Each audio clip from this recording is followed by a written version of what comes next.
Hey, it's Thursday. It's February 13th, 2025. And I am Dominic D'Angelo of adfreeshows.com, SEScoops.com, and OneTrueSportTV.com. And we got to talk a little bit of the Dynamite today. And we'll have none other with us, Mr. Robert Karplus, WCreative_ish. Robert, how are you this fine Thursday morning or afternoon now? There's a lot of weird verbal things you're doing at the moment that I that are just wearing on my last nerve. I love it. It is like a Super Mario brother you just want to see get punched in the face repeatedly, even if you are dressed like Wario. Ooh, hey, you know what? Fun fact about Mario. Do you know when he says "It's a me, Mario"? He's actually saying Super Mario in Japanese. So he's not actually saying "It's a me." Why is this anything we care about here? This episode is called Gutless Coward. Direct us where you made. Let's direct us to this from yesterday, by the way, has magnified. It has. Yes, I just got off a work call, little slightly fired up about that, but more fired up for us to talk about this pre-taped episode of Dynamite. Yes, I was completely in the dark about it, so I went in there with you look like you're in the dark right now. It's like everything's very dark and moody. You look like you're in a reptile store. The lighting, the weird like purple glow behind you. Yeah. You definitely look like there's a Komodo dragon or Gila monster. Ooh, I'm with the lizard people, everybody. Save that for Greg Gagne.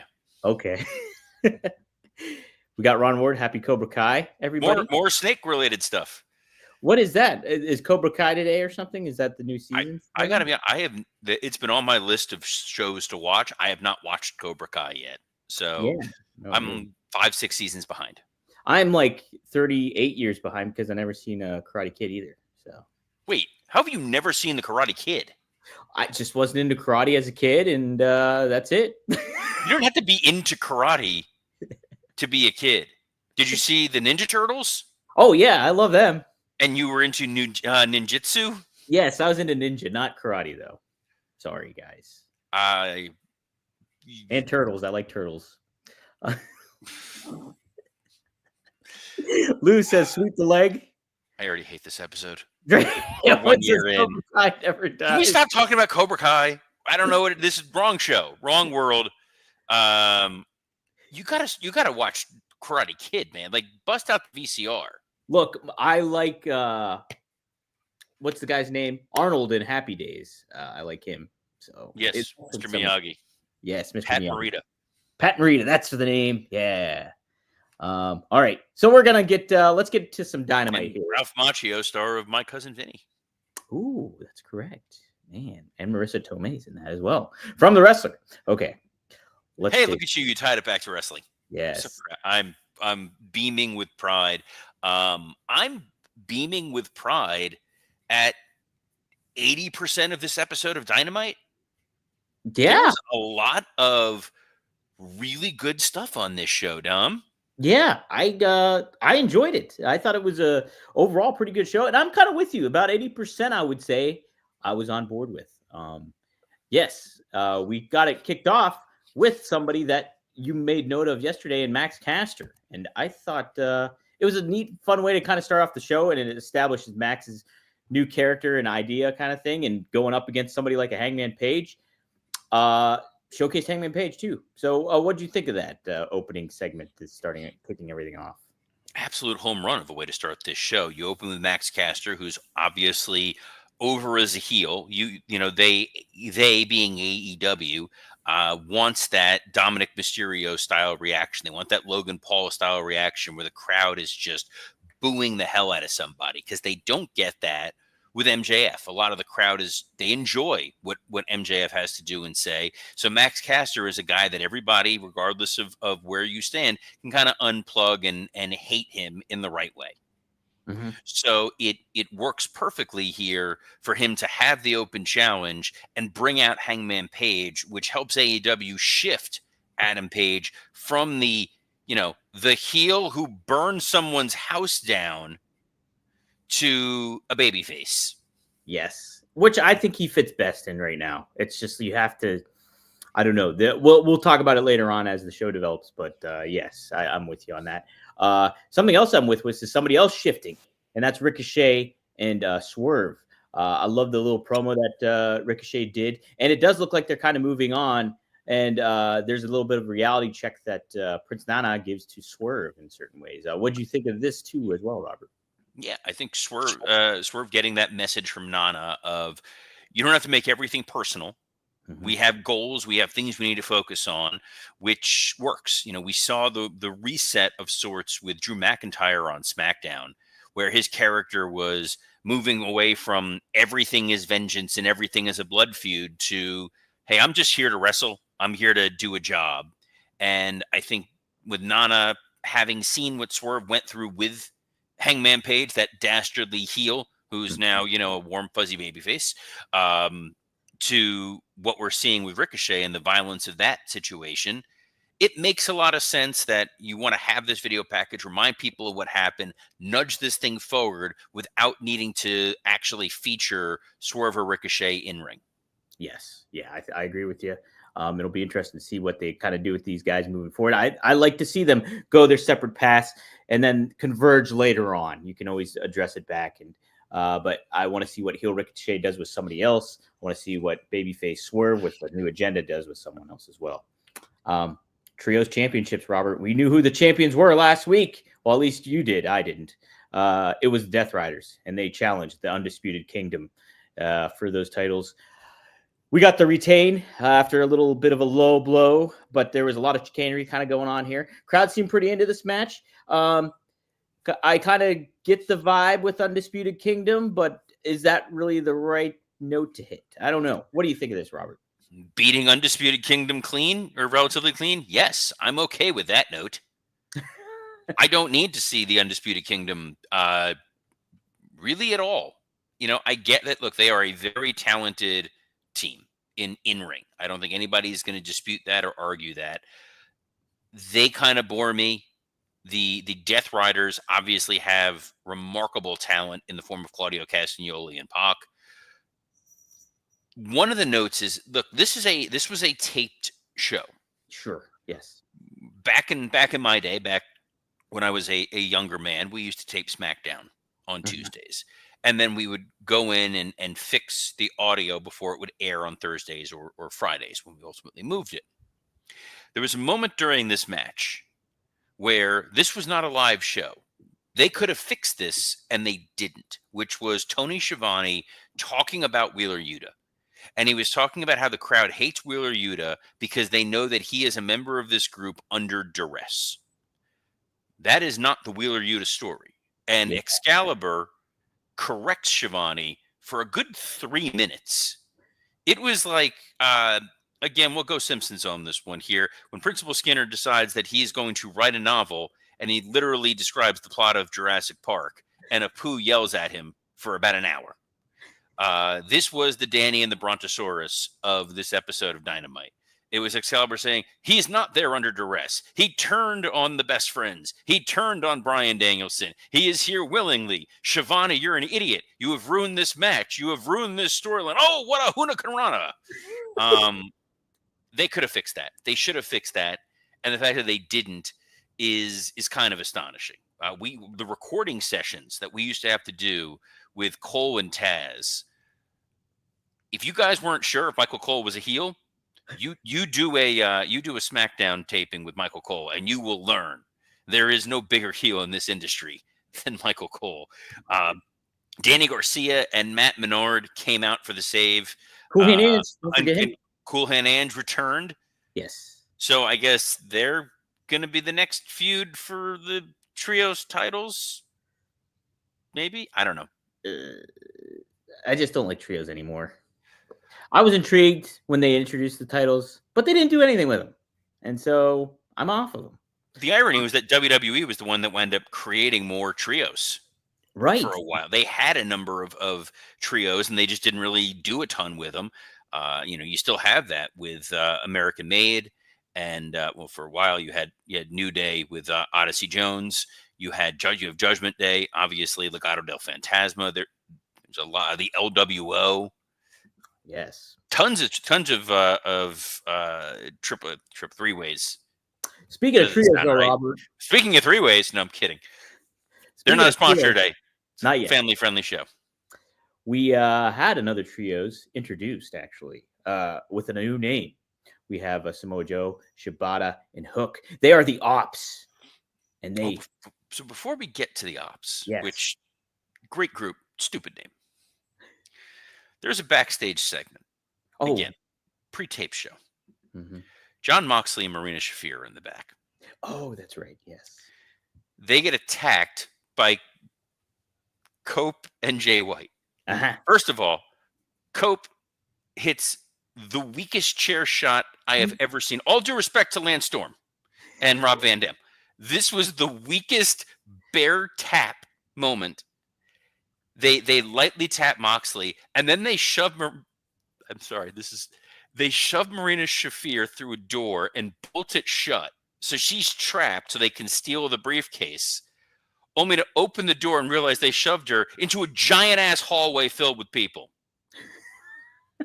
She's going to just walk right around. She could have just got around. It's all right. There's stupid, and then there's stupid. They could have fixed this. Yes. They chose not to. Fine. There was an MJF promo, which got interrupted by Hangman, and this was vintage MJF. Yes. This is what the kids come for, Dom. This was the highlight of the show for me, actually, was this segment. I like this. Because it's what we seek for with MJF. And I think it positioned Hangman in a good way, too, is like, okay, he's a wild man, but MJF gave him something to think about. And so I like this. I think it progressed something further that would see later on during the show. And yes, I like this. In comparison to the Cope and stealing of the briefcase in a hallway, this was better. Now we got the Ops. Let's get the Ops. What are your Ops on the Ops, Robert? As I said, great random group to have. I think they're going to be great going after the trios titles that we all have buried. But Ops definitely sounds like dudes who play video games too much. Or wear face paint like G.I. Joes. See, now I'm picturing that they're going to dress like the Stalker, Barry Windham. Or and like now I'm kind of back in. You know what? Now I'm back in. You're back. You're up for it. You're up for it. Yes. Okay. Get them dressed like the Stalker. And what if he did I'm Samoa Joe when he was in TNA and he had the machete? No. That was TNA giving Samoa Joe a machete is almost as dumb as when they gave him Okada as Kato. Oh my God, I forgot about that. Oh yeah, TNA had the best roster ever that they wasted. MLW being a strong second.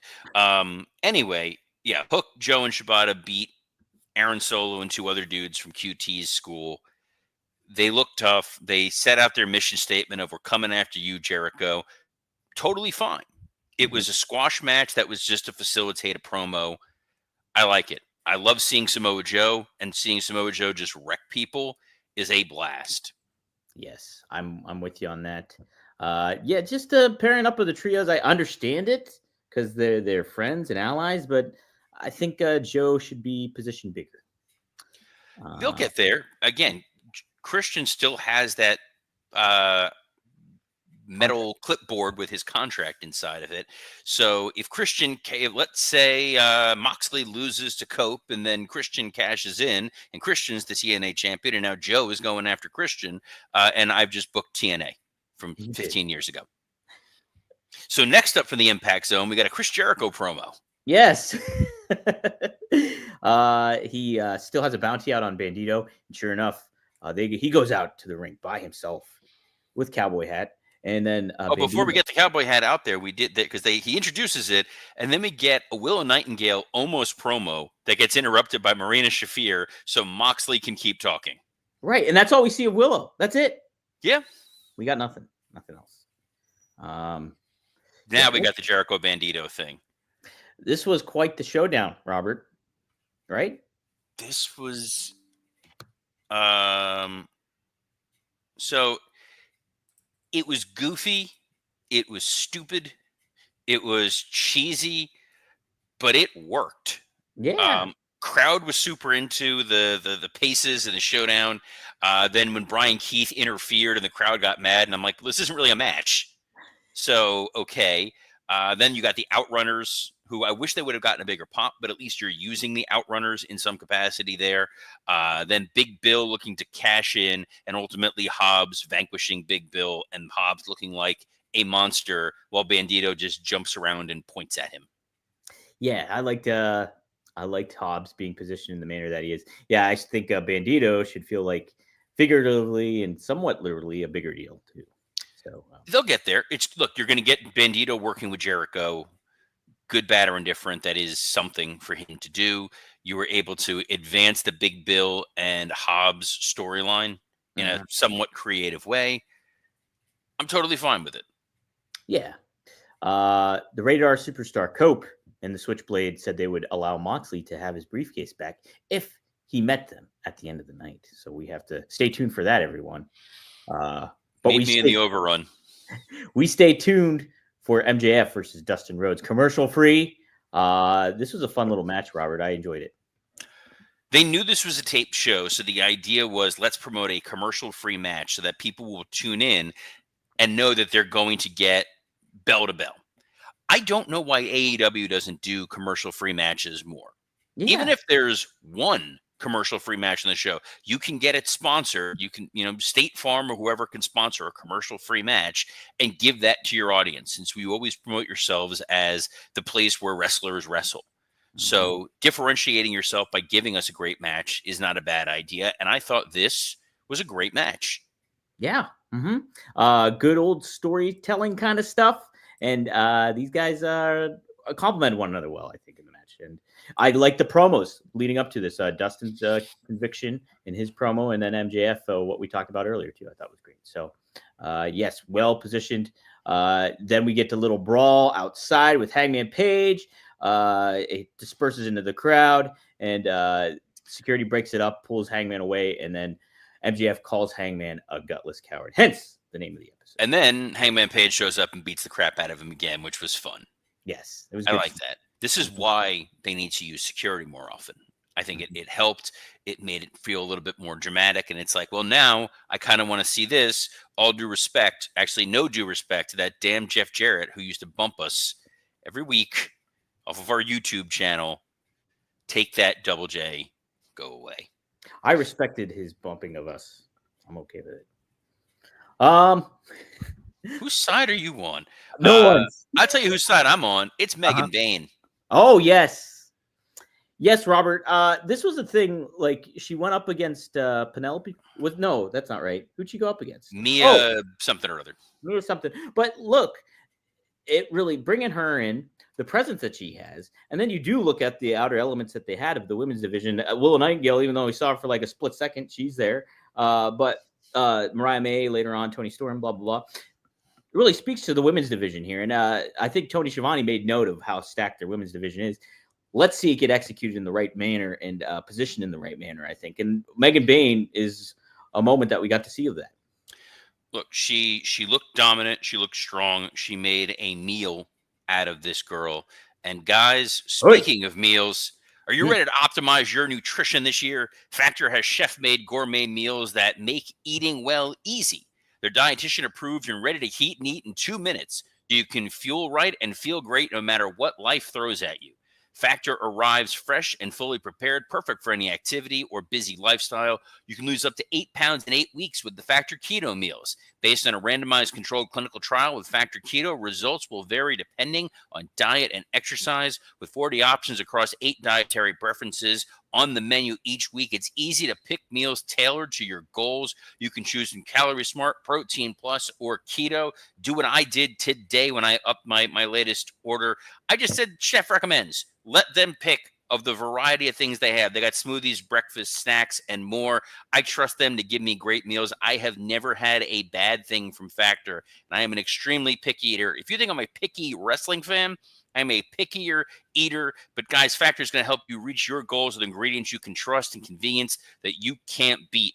Be like me, who can't cook at all. You pop it in, it's cooked, it's amazing. Eat smart with Factor. Get started at factormeals.com/rumor50off. Use code rumor50off to get 50% off your first box plus free shipping. That's code rumor50off at factormeals.com/rumor50off to get 50% off plus free shipping on your first box. This will absolutely help out the show. We appreciate it. It is high quality, delicious stuff. It's lunchtime. I'm hungry. I'm trying to maintain focus. Someone who was maintaining focus was Chris Statlander when she saw Megan Bain, and they Mhm. teased, guys, we may be getting something very good here. And after the Chris Statlander Penelope Ford match, Megan Bain attacked Statlander. Yes, it's setting things up nicely. And Chris Statlander, we spoke how many times how legitimate and tough and athletic she is. So yeah, I'm excited for this. I'm excited for all the elements that they have potentially to utilize when it comes to the women's division. So, and this is a promising step. Robert, just kind of made me think. I want to take this as a little side thing to help with Collision. What if they made that a more women's focused show? Would that be a good move, do you think? Or do you think that would ultimately take away from the women's division because nobody watches Collision? Well, what do you kind of weigh in on that? No, I think what they need to do is they do need to focus on a split of the roster to give people the opportunity to get more time. Hmm. When you see what they have in that women's division, you had Willow Nightingale cutting a promo earlier. Willow Nightingale is remarkably talented. You have Megan Bain, who is now making a tremendous impact on their show. Chris Statlander, they showed Megan Bain attacking Thunder Rosa. Thunder Yes. Rosa can absolutely go in the ring. And then after this, you had that Harley Cameron promo. They've had a great women's division. The problem is they haven't been using this great women's division properly. And I think that's what we've been stomping our feet about here. And rather than stomping my feet, I'm going to clap my hands. Mhm. Not really, because I don't. It's going to sound terrible on air. But Harley Cameron, consistently one of the best things on television. Yeah. 100%. Like her ability that she did in just that promo in itself, where she's rapping, she's doing ventriloquism, and then she turns it to somewhat serious, was great. Like that's a very rare thing that you see really happen in pro wrestling, and somebody's able to make that transition in one segment like that. So really speaks to the talent that she has. And you know what? I really think that she's the right person to take the title off of Mercedes Monet here. That's what Wrestling Old Head was just asking right there. He asked, "Would you book Harley? Would you book Harley Cameron to go over in her hometown at Grand Slam? It'd be her second win in the company." We're going to do Grand Slam predictions tomorrow on the show, as Yes. well as talk about SmackDown. So we'll delve into that a little bit further. So put a pin in that question. We definitely will address it. But what I will say is Harley Cameron is showing that she is a world-class talent for them that they can build on. Right. And the fact that she hasn't wrestled that much, and she's been with AEW for like a couple years now, and this is the kind of the time we're getting to finally see her, flex her muscles, and I like it. It's good stuff. Well, we saw the Hurt Business flex their muscles, Dom. Goodness, yes, we did. And against the Guns, and this was a fun match. I I like obviously I think they should have retained, and they did. But bringing back the Guns in the way that the fashion that they did, does it hurt them that they lose so quickly like this? And what's that do for the tag division kind of thing? And we do get Lance Archer and Brian Cage show up at the end of this match, but yeah, it kind of puts a little question on how they're going to structure this tag division, and will they make it feel important again? I thought it was an interesting swerve. I thought the idea that we thought we were going to get this epic back and forth match, the possibility of the Guns even winning the titles, and then the Hurt Business just run right through them. Mm-hmm. Or the Hurt Syndicate, sorry, Hurt Business. I think that was pretty interesting. I think the Guns can find a way back. The idea being they were on the shelf, they came back and they ran into a buzzsaw, and now they need to regroup and rebuild and get better. It didn't hurt the Guns as much as it made it seem like, oh, nobody's beaten these guys. Like nobody has taken down the Hurt Syndicate. So when you had Archer and Cage come out, who are the world's tallest jobbers, it was like, we're going to get a great physical match with those guys, but they're going to get their lunches absolutely eaten. Right. That's the thing too, is like, if you did your due diligence on protecting, like once they joined the Don Callis family, if you did your due diligence on protecting Archer and Cage a little bit more, like this would have seemed like, ooh, I'm really excited. I'm still excited for the match because I know these guys will complement each other well, but it's still like, dang it, missed opportunities there. Mariah May cut a wonderful promo in the back talking about even if she were to lose in Australia, that people would still say she was better than Toni Storm. I thought it was a good, quick little reminder that we're going to get this match and make it mean something. Again, we'll talk more about that tomorrow. And then in the main event, Dom. Yes. Remember I said that 80-20 rule? Yeah, I was wondering if this was the full 20. This is your. I'm sure Rob Van Dam could have used some 420 in this. They talk about this briefcase. Do we want to see what's inside the briefcase? We're gonna see the belt, and they pull out a 2x4 filled with spikes called the Spike to go open this thing and threatening to smash this briefcase. So Moxley's like, "You get your match. You get your match. You get your match." The only way this makes sense is if, and Wrestling Heads, as you said, belt Carpus. It's AEW. It's a belt. It barely holds up Moxley's pants. Anyway, and my boy MJF calls it the big beautiful belt, so that's okay.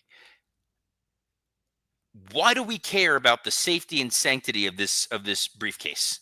Unless this is like the end of Pulp Fiction, and inside there are those papers that the Death Riders got from the Young Bucks that Young Bucks were shredding, 6 months ago, in what should make this a big epic reveal. Mm-hmm. That was the only thing I thought to save this, is maybe there's something else inside that briefcase. It's not the belt. It's some sort of confidential paperwork. Moxley's really Tony Khan's father, something. That'd be great. And it was me, Renee. He's my boy. Poor Renee. Every time I see her on TV, I'm just like, anyway, we're getting the Revolution match. We're getting the tag match. I'm getting so sick of everything to do with the Death Riders, and there's a lot more interesting people on there. It was a strong episode of Dynamite, despite not having Ospreay or Kenny Omega or Kyle Fletcher or Konosuke Takeshita.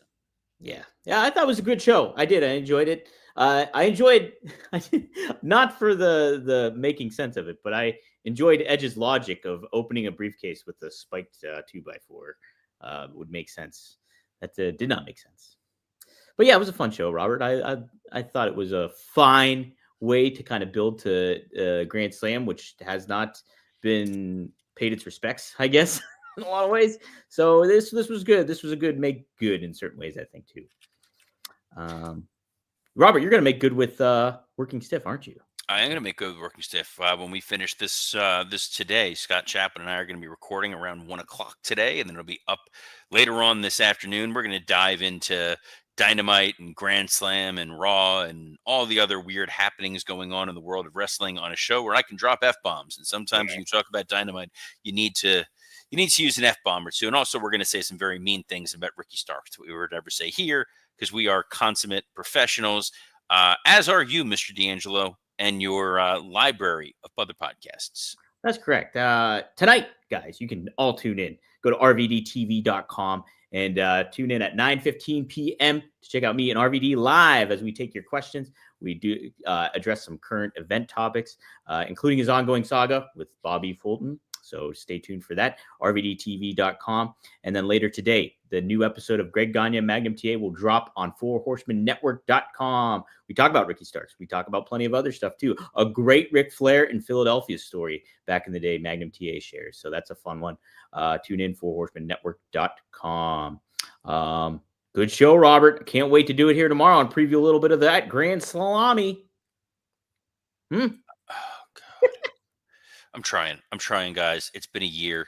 We're gonna eventually fix this. Anyway, we'll be back tomorrow, as we are every day, Monday through Friday at noon Eastern, on a plethora of platforms, including the WW_Creative_Ish account, the @SEScoops account, the @Dominic D'Angelo account, and on YouTube on Rumor and Innuendo, Working Stiff, and ad-free shows. So on behalf of the somewhat palatable Dominic D'Angelo, I'm Robert Karpolis. Best of luck in your future endeavors. Hey, I'm not Jim Morrison, but I am the Lizard King. Look out.